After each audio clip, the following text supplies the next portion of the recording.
Mayur TV ಚಾನೆಲ್ಗೆ ಸ್ವಾಗತ. ಇಂದು ಹಾನಗಲ್ ನಗರದಲ್ಲಿರುವ ಪ್ರವಾಸ ಮಂದಿರದಿಂದ ಜನಜಾಗೃತ ವೇದಿಕೆಯವರ ಕಡೆಯಿಂದ ಪ್ರವಾಸ ಮಂದಿರದಿಂದ ಕನಕವೃತ್ತವರೆಗೆ ಮೌನ ಪ್ರತಿಭಟನೆ. ರೋಶಿನಿ ಸಂಸ್ಥಾ ಸದಸ್ಯರು, ಲೋಯ್ಲಾ ಸಂಸ್ಥಾ ಸದಸ್ಯರು ಹಾಗೂ ಜೈ ಕರ್ನಾಟಕ ಸಂಘ, ಕರ್ನಾಟಕ ರಕ್ಷಣಾ ವೇದಿಕೆ, ರೈತ ಸಂಘ ಹಾಗೂ JDS ತಾಲೂಕು ಅಧ್ಯಕ್ಷರು ಸಂಘ ಅವರದು ಮತ್ತು BJP ಮೋಕ್ಷ ಮತ್ತು ಕಟ್ಟಡ ಕಾರ್ಮಿಕರ ಸಂಘ, ಮಹಿಳಾ ಸಂಘ ಎಲ್ಲಿ ಪಾಲ್ಗೊಂಡಿದ್ದರು. ಹಾಗೂ ಒಂದು ವಾರದ ಹಿಂದೆ ಕೊಪ್ಪದಲ್ಲಿ ನಡೆದ ಘೋರ ಘಟನೆ ಹಾಗೂ ಮತ್ತು ದೌರ್ಜನ್ಯ ಕಿರುಕುಳ ಮತ್ತು ಎಲ್ಲ ಖಂಡಿಸಿ ತಾಲೂಕು ತಹಶೀಲ್ದಾರ್ ಮೇಡಮ್ ಆದ ಅವರಿಗೆ ಮನವಿಯನ್ನು ನೀಡಿದರು. ಮಯೂರ್ ಟಿವಿ ಹಾನಗಲ್.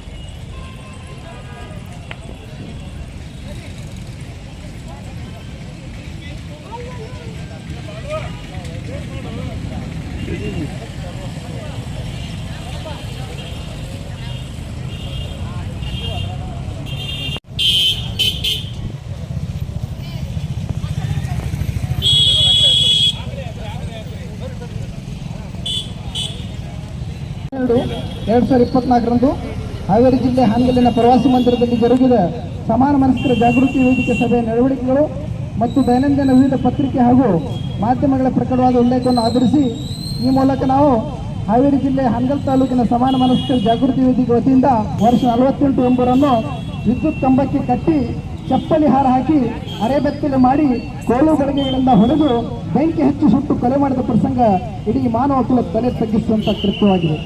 ಇದೊಂದು ಅಮಾನವೀಯ ಕೃತ್ಯವಾಗಿದ್ದು ಈ ಘಟನೆಯನ್ನು ನಾವು ಉಗ್ರವಾಗಿ ಖಂಡಿಸುತ್ತೇವೆ. ಜನವರಿ ತಿಂಗಳಲ್ಲಿ 4 ಕ್ರಾಸ್ನ ಇಡಿಗಾಸ್ನಲ್ಲಿ ಅನೈತಿಕ ಸಂಬಂಧದ ಸಂಶಯಪಟ್ಟು ಕೆಲ ಯುವಕರು ಮಹಿಳೆ ಮತ್ತು ಸಂಬಂಧಿಸಿದ ವ್ಯಕ್ತಿಯ ಮೇಲೆ ದೌರ್ಜನ್ಯ ಮಾಡಿ ನೈತಿಕ ಪೊಲೀಸ್ಗಿರಿ ಮೆರೆದಿರುತ್ತಾರೆ ಹಾಗೂ ನಿರ್ಜನ ಪ್ರದೇಶದಲ್ಲಿ ಮಹಿಳೆಯನ್ನು ಕರೆದುಕೊಂಡು ಹೋಗಿ ಅಟ್ಟಹಾಸ ಮೆರೆದಿದ್ದಾರೆ.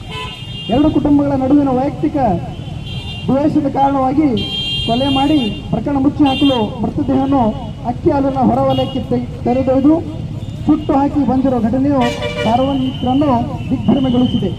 ಹಾನಗಲ್ ತಾಲೂಕಿನ 2 ಗ್ರಾಮಗಳ ಯುವಕ ಯುವತಿಯರ ಮದುವೆ ನಿಶ್ಚಿತಾರ್ಥದಲ್ಲಿ ಸಮಸ್ಯೆ ಏರ್ಪಟ್ಟು 2 ಕುಟುಂಬಗಳ ನಡುವೆ ವೈಷಮ್ಯ ಉಂಟಾಗಿ ಮದುವೆಯಾಗಬೇಕಿದ್ದ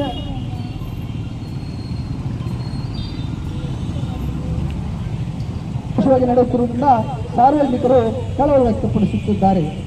ಸ್ವಾತಂತ್ರ್ಯ ಹಾಗಾಗಿ ಎಲ್ಲ ಕರ್ತವ್ಯಗಳನ್ನು ತಡೆಗಟ್ಟಬೇಕಾಗಿರುವುದು ಸಂಬಂಧಪಟ್ಟ ಇಲಾಖೆ. ನಮಸ್ಕಾರ. ಇವತ್ತಿನ ದಿನ ಸಮಾನ ಮನಸ್ಕರ ಜಾಗೃತಿ ವೇದಿಕೆ ಹಾನಗಲ್ ಇವರ ವತಿಯಿಂದ ಈ ಒಂದು ಹಾನಗಲ್ ತಾಲೂಕಿನಲ್ಲಿ ನಡೆಸಿರ್ತಕ್ಕಂಥ ಅಪರಾಧ ಕೃತ್ಯಗಳು ಮತ್ತು ಈ ಒಂದು ದೌರ್ಜನ್ಯದ ಸಂಬಂಧಕ ಒಂದು ಧ್ವನಿಯನ್ನು ಎತ್ತಿ ಈ ಕುರಿತು ಸೂಕ್ತ ಕ್ರಮ ಕೈಗೊಳ್ಳುವಂಥ ಒಂದು ಮನವಿಯನ್ನು ಸಲ್ಲಿಸಿದ್ದೀರಾ. ಇತ್ತೀಚೆಗೆ ಈಗ ಕೊಪ್ಪ ಗ್ರಾಮದಲ್ಲಿ ನಡೆದಿರ್ತಕ್ಕಂಥ ಘಟನೆ ನಮ್ಮ ಗಮನಕ್ಕೂ ಬಂದಿರೋದು ಮತ್ತು ಅಲ್ಲಿ ಏನಾಗಿದೆ ಅನ್ನೋದು ಕೂಡ ಅದ್ರ ಬಗ್ಗೆ ನಮಗೆ ಮಾಹಿತಿ ಇದೆ. ತಾವು ಎತ್ತಿರ್ತಕ್ಕಂಥ ಕಾಳಜಿ ಇವತ್ತಿನ ಪ್ರಸ್ತುತ ಸಮಾಜಕ್ಕೆ ತೀರಾ ಅವಶ್ಯಕವಾಗಿದೆ. ನಮ್ಮ ಸುತ್ತಮುತ್ತ ಏನು ನಡೀತಿದೆ ಅಂಥದ್ರ ಬಗ್ಗೆ ಈ ಕುರಿತು ನಾವು ಸಂಬಂಧಪಟ್ಟ ಇಲಾಖೆಯವರಿಗೆ ಒಂದು ಮೀಟಿಂಗ್ ಮಾಡಿಬಿಟ್ಟು ನಮ್ಮ ಇಲಾಖೆ ಅಂದರೆ ನಮ್ಮ ತಾಲೂಕು ಆಡಳಿತ ವತಿಯಿಂದ ಪೊಲೀಸ್ ಇಲಾಖೆ ವತಿಯಿಂದ ಏನು ಕಟ್ಟುನಿಟ್ಟಿನ ಕಾನೂನು ಕ್ರಮ ಆಗಬೇಕು ಅದ್ರ ಬಗ್ಗೆ ಕ್ರಮ ಕೈಗೊಳ್ಳಕ್ಕೆ ಹೇಳ್ತೀವಿ. ಮತ್ತು ಈಗ ಕೊಪ್ಪ ಗ್ರಾಮದಲ್ಲಿ ಏನು ಇನ್ಸಿಡೆಂಟ್ ಆಗಿದೆ ಅಲ್ಲೊಂದು ಶಾಂತಿ ಸಭೆ ನಡೆಸಿ ಅಂತ ಮನವಿ ಕೊಟ್ಟಿದ್ದಾರೆ. ಅದ್ರ ಬಗ್ಗೆ ಕೂಡ ನಾವು ಅಲ್ಲಿ ದಿನಾಂಕ ಅನುಕೂಲ ನೋಡಿಕೊಂಡು ಶಾಂತಿ ಸಭೆಯನ್ನು ನಡೆಸ್ತೀವಿ. ಅದ್ರ ಜೊತೆಗೇನೆ ನಾವು ನಾಗರಿಕ ಸಮಾಜ ಕೂಡ ನಮ್ಮ ಕಣ್ಣೆದುರು ಈ ಥರ ಒಂದು ಅನ್ಯಾಯ ಅಥವಾ ಯಾವುದೋ ಒಂದು ದೌರ್ಜನ್ಯ ನಡೀತಿದೆ ಅಂತಂದಾಗ ಆ ಸಮಯದಲ್ಲಿ ಸೂಕ್ತ ಸಮಯಕ್ಕೆ ಧ್ವನಿ ಎತ್ತಿ ಅದಕ್ಕೆ ಸಂಬಂಧಪಟ್ಟ ಇಲಾಖೆಯವರು ಗಮನಿಸ್ತು ಅಂದರೆ ನಾವು ಕೂಡ ಒಂದೊಂದು ಕ್ರಮವನ್ನು ನಿಲ್ಲಿಸೋದ್ರಲ್ಲಿ ನಾವು ಒಂದು ಸ್ವಲ್ಪ ಸಹಾಯ ಮಾಡಿದಂಗೆ ಆಗುತ್ತೆ ಅಂತಂದರೆ ಹಾಡು ಅವತ್ತಿನಲ್ಲಿ ನಡೀತಾ ಇದ್ದಾಗಲೂ ಕೂಡ ಅದನ್ನು ನಾವು ಸಮಾಜವಾಗಿ ಇವತ್ತೇನು ಹೋರಾಟ ಮಾಡ್ತಿದ್ರ ಜೊತೆಗೆ ನಮ್ಮ ಗಮನಕ್ಕೆ ಬಂದಾಗ ಕೂಡ ಅದನ್ನು ನಿಯಂತ್ರಿಸೋಕ್ಕೆ ನಾವು ಕೈ ಜೋಡಿಸೋಣ ಮತ್ತು ಇಲಾಖೆಯವರು ಕೂಡ ಹೆಚ್ಚಿನ ಜವಾಬ್ದಾರಿಯಿಂದ ಕೆಲಸ ಮಾಡುವಂತೆ ನಾವು ಹೇಳ್ತೀವಿ ಅಂತ ಹೇಳ್ತಾ ಇದನ್ನ ಮನವಿಯನ್ನು ನಾವು ಸರ್ಕಾರಕ್ಕೆ ಸಲ್ಲಿಸ್ತೀವಿ ಮತ್ತು ನಮ್ಮಂತಲ್ಲಿ ನಾವೇನು ಕ್ರಮ ಕೈಗೊಳ್ಬೇಕು ಅದನ್ನು ಕ್ರಮ ಕೈಗೊಳ್ತೀವಿ.